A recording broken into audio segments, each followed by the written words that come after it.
What's happening, guys? United Central here, back again with another video. Weekly podcast with my two guys. Loaded onto my right. That guy going, mate. Come on, people, come at me. Aaron, yes, bro. bro. What you say, bro? How's it going? Good, man. Good. United Stand League. We're back. Yes. Blood Brothers. So the Blood Brothers League starts next week. So this upcoming Wednesday. Fixtures are out. Fixtures are out, mate. Well, you can't talk about it too much. I can't talk about it too much, but I can tell you that our first fixture is on Wednesday, the 28th, against Hackney Wick All Stars. I forgot the venue, but you know, if you check out Mark and United Stand and Flex and everyone, they'll give you the location. And if you want to come down to watch us, you can come watch us, man. Shout out the United Stand. Shout out United Stand. We're winning the league, mate. Don't watch that. So we're gonna play AFTV, DTFC. You know what I mean? So you know what I mean? Light work. Loaded, man. You've been behaving lately. What's happening, man? You're becoming a target, man. Target, man. What is happening? He's on Twitter going mad. Twitter's going mad at you, man. Yo, I've got the back to take it, Ruben. What is happening, man? I can take them all, man. I'll carry them all. I'm carrying them all, man. Listen, just stay level, man. Humble, stay humble. You know me, man. We don't have to encourage. I don't need any encouragement to get. So I've been on football Twitter for a long time because I was like, you know what? Is that why you didn't want to make a Twitter account? No. You know what? That was the thing. But now I'm like, you know me about football. I'll give you my opinions. Maybe too raw. Trust me. Listen, that's not raw. The tweets are there for everybody to see. Go and check it out. That guy, Red Devil, I said, if you are not emotional or reactionary after a football game like that, one of the most frustrating football games, exactly after what Wolves did to us, then I don't know what you are. So I called them what they were. Bottlers, bags. I've used the SHI and the rest follows. I'm gonna come back to you in a bit because I feel like there was positive. So I want to talk to Mr. Positive, Aaron. Come on. So Wolves game, your assessment.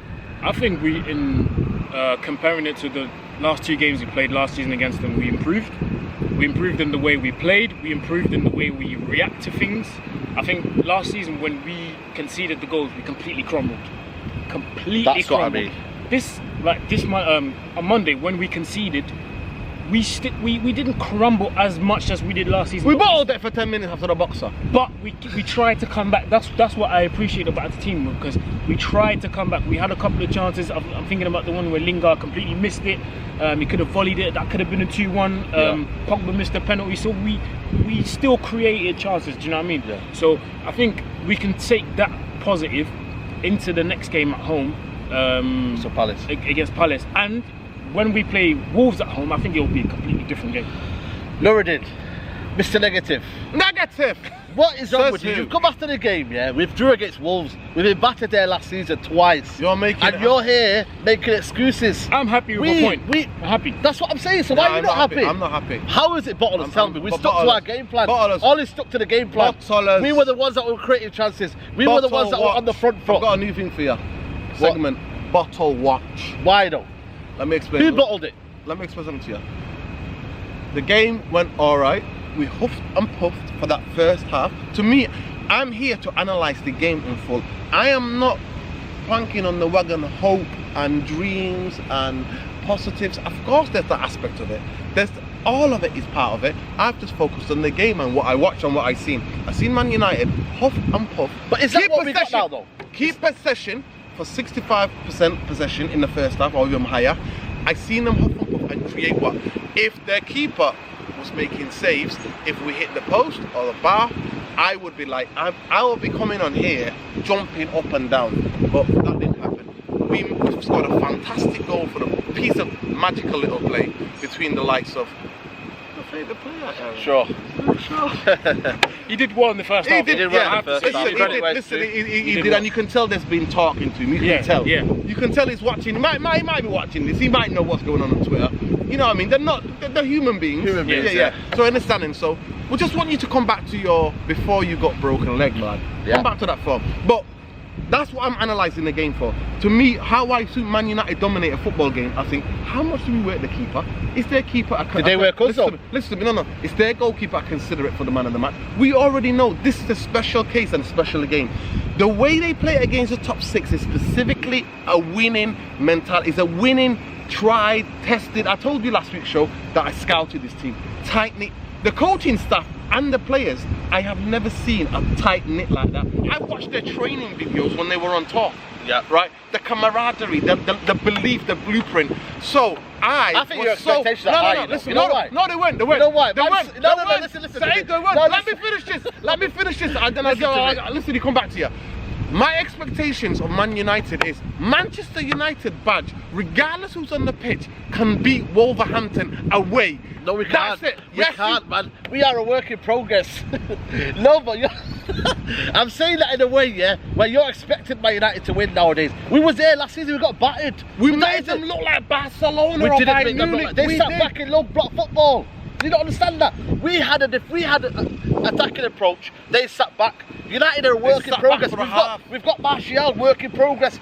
Rashford, work in progress. If that was Man City, Aaron, yes or no, would they have battered them 4-0? They would have smashed them. They would have smashed them. But Man United are work in progress. We cannot go to Wolves.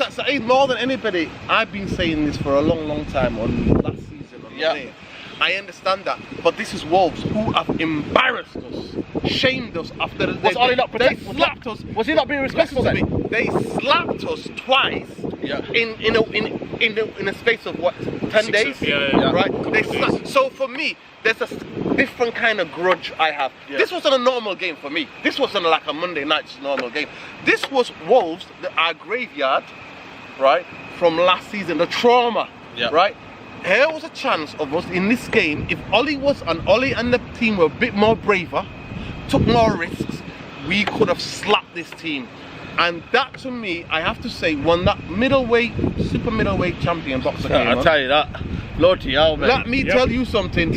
They all cacked their pants, mate. They all like, oops, ouch, crap. And to me, the mark of a good team, how I tell, the mark of progress, Ollie talked about it consistently through the pre-season and all the different interviews he gave. It's the mentality. Because what did we write on the last season? You said it, Aaron. Last season, just off camera, you say, just maybe just on camera.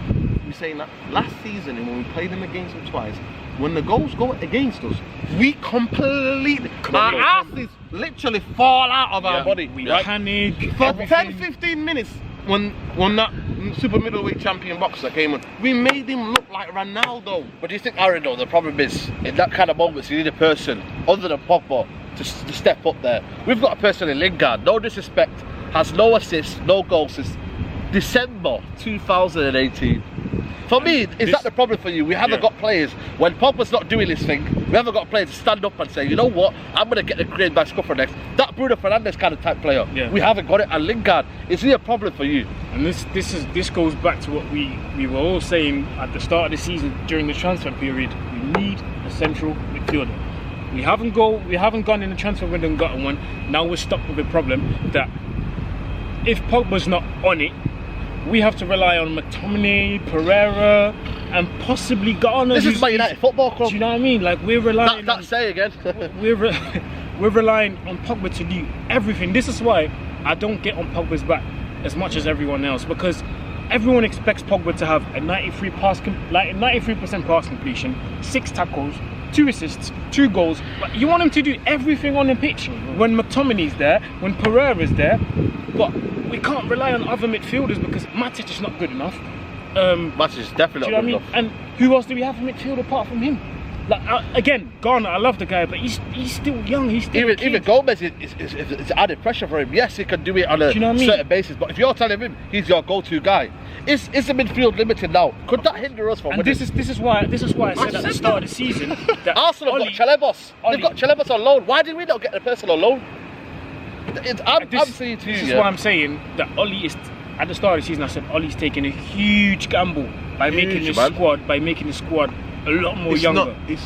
He's not taking it might be working against certain teams. It worked against Chelsea because they're still in work in progress. And it was a high energy game. They're still trying to figure out what they're trying to do with Lampard and everything. But against the City, bro, I don't know what the game's gonna be like. I don't know. Against the Liverpool, I don't know what the game's gonna be like. And if you just throw in 1 or 2 injuries, we're screwed, man. And that's why if Pogba gets injured, bro, we are screwed.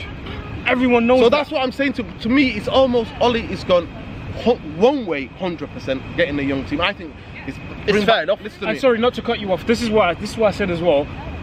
we need to get active in January transfer window. We need to get someone. I know it's hard. I know it's hard to get someone that's we need really a loan deal. Anyone available on the market. I'll take anyone. We need a loan deal. But we need to get someone in January. We need to, bro, because I am certain 100. I don't wish injuries on anybody, but there are going to be injuries, and you guys know December's going to be a difficult period. We're going to have games, 3 games in 12 days and some stuff like that. So we need to bolster, to tighten up our squad. And then with Sanchez as well, he's leaving. Could Ollie jeopardise his own future by saying to people, I don't need you, we don't need a midfielder, we've got Gomez, we've got Garner. No, for me Garner's too young. Gomez, get him in now. Gomez is ready. Gomez is ready then. Gomez needs to be embedded into the team. No, just in that position. What's wrong with Lingard, man? Listen to me. What is he with Lingard? What does he do for Lingard listen, on terms of the pitch? Listen, let me tell you something. Energy is let me break it down for you, please, right? The way we want to play, and as football has moved on, it's got more tactical. The idea that you can just go off stats is just totally wrong for me. So the fact that he's not settable, Lingard has made the first pass in a move that contributed to the goal. Loads of different. Yeah, but what Bissaka let me tell you something. Listen, let me tell you something. On this way Ollie wants to play, the ways that you have to watch the United players off the ball. What are they doing off the ball? Not what they're doing on the ball. Obviously, we've got your trim conspiracy as well. I'm telling you, right? Because he believes that, you know, a Lingard without trim is hotcakes. You know what I mean? And when Lingard turns into the dancer, man. Real talk. So the thing is that Lingard in that game against Chelsea in the second half, and against in this game, in the first half of Man United, he shifted 3 centre-halves all over the place. He was helping Martial all the time, moving, always on the move, always receiving the ball on the turn. He can carry the football. He's an essential part of our team, he's an essential part of our squad. But if you to sign our ballers like Bruno Fernandes, a guys who can shoot from 25 yards out, find you top corner, or can slide that pass in, then we would have been sitting here and thinking, yeah, we've got that. But Lingard looks back because the media again makes a massive attention and hits you with his stats. I put the tweet up, that guy Red Devil, to me the stats, Lukaku is the best example of what stats, how misconstrued stats are. Lukaku is the best example because stats never tell the true story of what a player plays like. And in this modern football, the way we want Lingard plays for us is crucial. He's the trigger on the press. He's the first one. Even from last season, even when we had a Mourinho in certain games where he was running about to try to press players and get mistakes out of players. So he's important and vital in that. Does he need to contribute a bit more goals? Does he need to contribute a bit more assists? Yes, he needs to do. He does need to do. I am not here to defend that. I can criticize him on that. Yeah. But this idea that he's this and that, no. He does more work off the ball that you don't realise. Is that enough? For Man United, Gomez, to me, Gomez would give us a bit more than that. That's what I'm saying. I've said it before when we recorded my video. I've said Gomez is Lingard with a bit more. Lingard, when he plays in that position in number 10, you either play him there or you don't. Because I don't think he's as effective as he is now for us when you play him out wide on the wing, because he can't dribble, he can't go past the man, he doesn't know how to just push the ball and just go with speed and then just cross it in. He doesn't know how to do that. What he does know how to do is carry the ball, like from midfield to attack, carry the ball, stretch defences. And like you said, when he was playing against Wolves played with 3 defenders, 3 central defenders, 3-5-2. And he was keeping them busy. He was keeping them busy because they didn't know what to, the one who played most centrally. Who was it? Was it Cody? Cody. He didn't know what to do because at one point he's marking Lingard, but then he's marking Martial, and then he's marking this guy. Do you know what I mean? So Lingard has the ability to confuse him, and I know we want to see goals. We want to see assists. But to me, he doesn't have to score 15 or 10 goals a season. As long as he does what he's doing right now. But I do agree that he needs to add more end product to what he's doing right now. But imagine that kind of movement. And that him distracting the sort of centre back, and they've got a baller or passer other than Pogba in a team like a Bruno Fernandes. And that's why the frustration Imagine that! And that's why the frustration comes. Another midfielder. So that's why Lingard is getting all the backlash because of that. Because he's the main guy there, though. He's a number 10. But he's not a number 10. But he is right now, though. No, but he plays in that position as a trigger to press and also to busy the defenders, the central defenders. But it's enough in the modern game. But he's not a guy who's going to give you that. Now, listen, imagine that. Imagine we had Bruno Fernandes, McTominay, and Pogba in that team. And the 3 up the pitch are Martial, Rashford and Lingard. The balls, the amount of times that he will make space for Rashford and Martial, and then we will score more goals, it's clear to see. But we don't have that. We only got Pogba. Yeah. Anyway, guys, it's a bit crazy. It's still not over Wolves, are we? But quickly on to Crystal Palace. That is where you went on a mad one. Lukaku's touch, for me, that was when we see the Lukaku. Nightmares! That was when I seen Lukaku pass it to Scott Dan. Yep. And I'm being serious. Halfway line, I remember Lingard sending the ball. He went there, Timberland went flying. The butt went flying down there, you know what I mean? I know they went to pick it up with his bike. Crystal Palace, I said it would be an easier game on this channel, on the United stand. I still believe that. What's your thoughts, Nordin? I don't think it's going to be easy. Me, I can only... What am I? I'm the historical context guy. I always slide it back in. I will always have to bring that. I believe Crystal Palace players, manager, as a club, raise their game when they play against the top 6. Hence why they were the only team to defeat City at the Etihad last season. They've got match winners in their team. They can do a job on Manchester United. I know that Zaha is not just going to play against Wan-Bissaka on that side. He ain't just going to do that. He's going to shift and move around. They're going to play the formation you said before on this channel. They're going to play that 5 in the back. They're going to have that tight in midfield, 4 backs of 4 and 1 up top, 1-1. That's how they're going to play. What's the other good guy called who scored against City that won the goal? Townsend. So he's not a kid though. Listen, he's still a kid to me. You know what I mean? He's still a kid to me. But I'm saying to you, Townsend would be the guy. So they look to those two to be their match winners, and Benteke now and again to be the match winner. But Zaha is, we know, he gets in that area, he gets in that He's box, the danger man. He gets in that box, boom, penalty. So we have to be wary of that. I would play the same team, but I would play the same defence and midfield, but I would bring in maybe Mata, because I think we have to unlock them, and I would play on the right hand side. I will play Mason Greenwood, because Mason Greenwood is not just that striker, he can play as a number 10 as well. He's got amazing pass on him, he can make things out of nothing. So that's what I suggest. Aaron, what do you see of the game, Crystal Palace? What do you reckon it's going to be an easy one, or do you reckon it'll be tough? Because Crystal Palace will try and sit deep, low blocker 4, and United, they haven't got that playmaker to unlock the defence, have they? I think it will be tough, because obviously Zaha is going to be the main man. He's going to be the main danger, so they're going to try and, you know, they're going to try and make him use his strength to the fullest. So we need to be wary of that. However, I think if he plays on the left, I won't be too worried, because Wan-Bissaka's there. We won't have to worry about Ashley Young being there and being turned inside out. Are you sure about that? Are you sure about that? Because he might bring them all back in. No. Don't forget Deadwood FC. No, he's not going to bring them back. I think it's going to be a tough game, but I think we will win. I'm saying 2-1, because I do think that similar team to Lingard, or would you prefer so both flanks, so we play like, you know, Martial? The back 4, same as last 2 games. Sitting, I would go with McTominay and Pogba.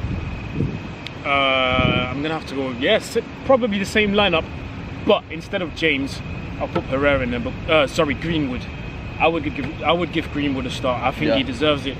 I think, like Nordin said, the way he was brought in 2 minutes before full time was a bit disrespectful, and that's what was he going to do in 2 minutes plus added time? So that's like 4 minutes. What was he going to do? Exactly. Do you know what I mean? So I think Greenwood deserves a start. Give him 60 minutes, because I think starting James wasn't bad against Wolves, but after 65 minutes he was shattered.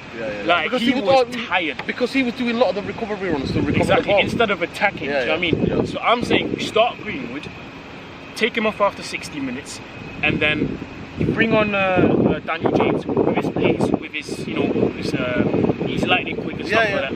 The defense will be on the counter attack. The defense will be tired already. And Papa could just look up, play a nice Hollywood ball. We'll talk about that in a bit. You play a Hollywood ball towards James, and James can just, you know, tuck it away, maybe score or assist someone else. So talk about that Hollywood ball. A player named Pogba. We don't want to end this video on a sad note, but end of the day, this is football, and this is what's happening right now. Pogba again, victim of racial abuse on Twitter after the game against Wolves. Penalty was missed.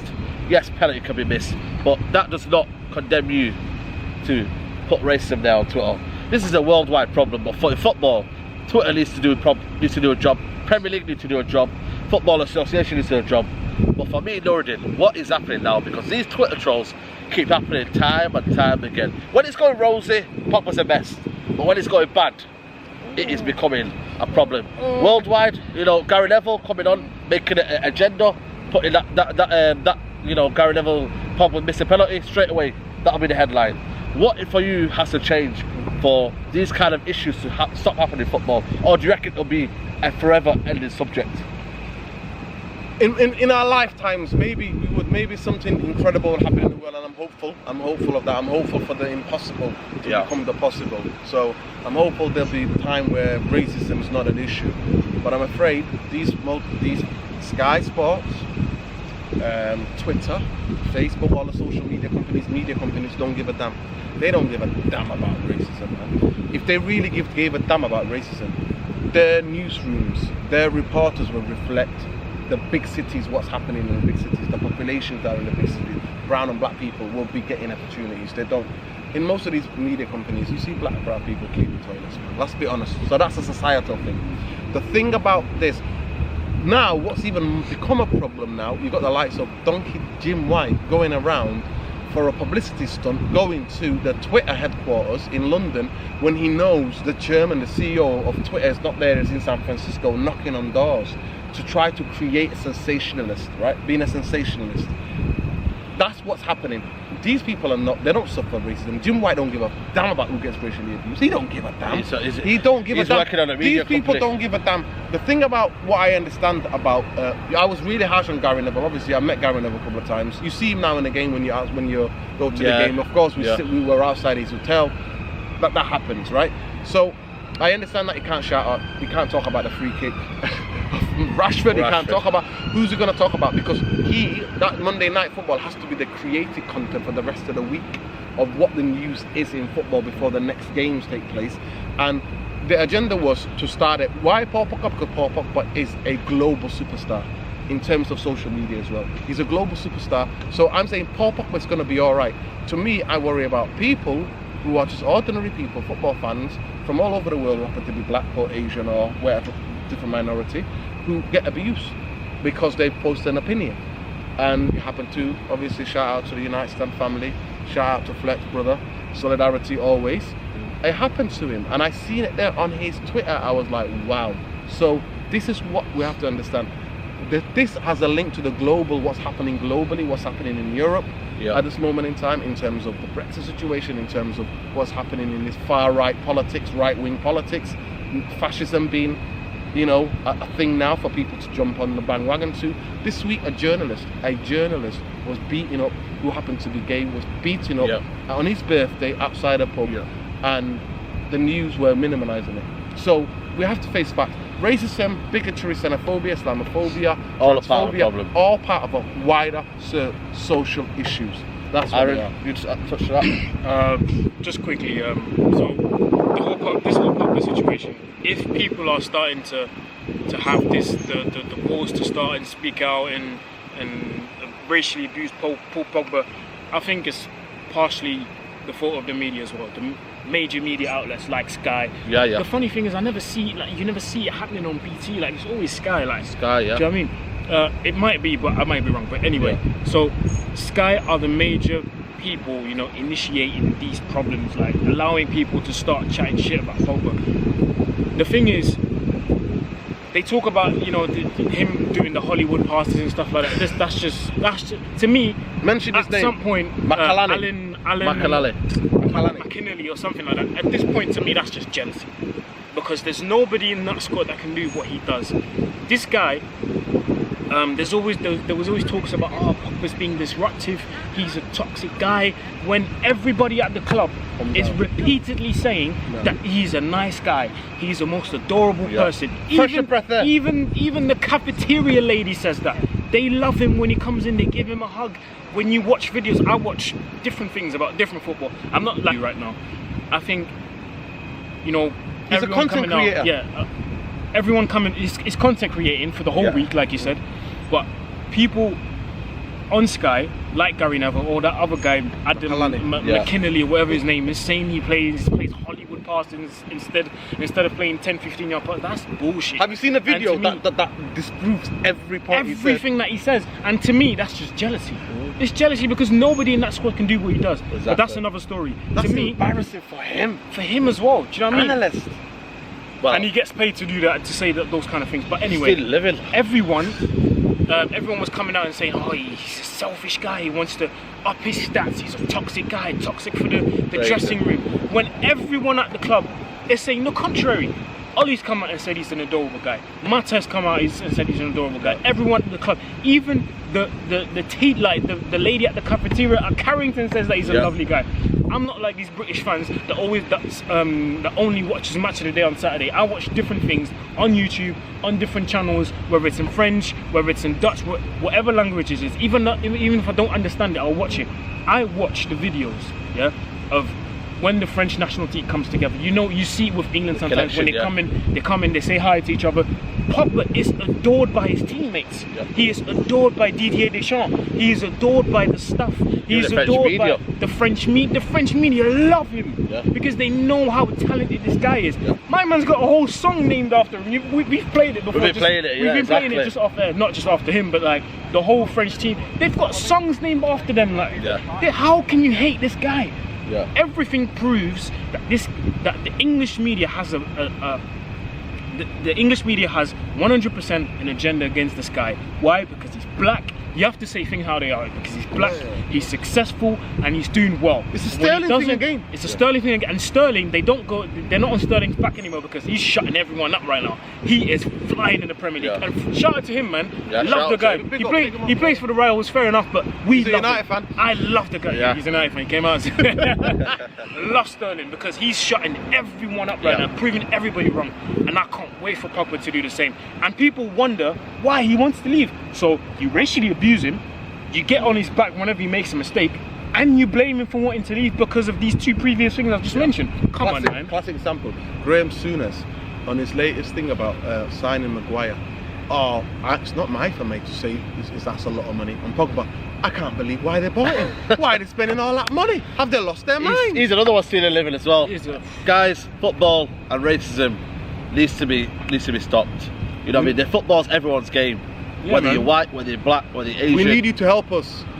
When there's racists, you can be anti-racist. Black people can't do this alone. When you racially abuse Paul Pogba, we feel it because he dehumanizes us, because we happen to share the same ethnic race with him, right? We get dehumanized. When we go to the stadium and we hear that, we would feel that kind of, you don't even have to know that. Shout out Flex and Rants, man, on their show.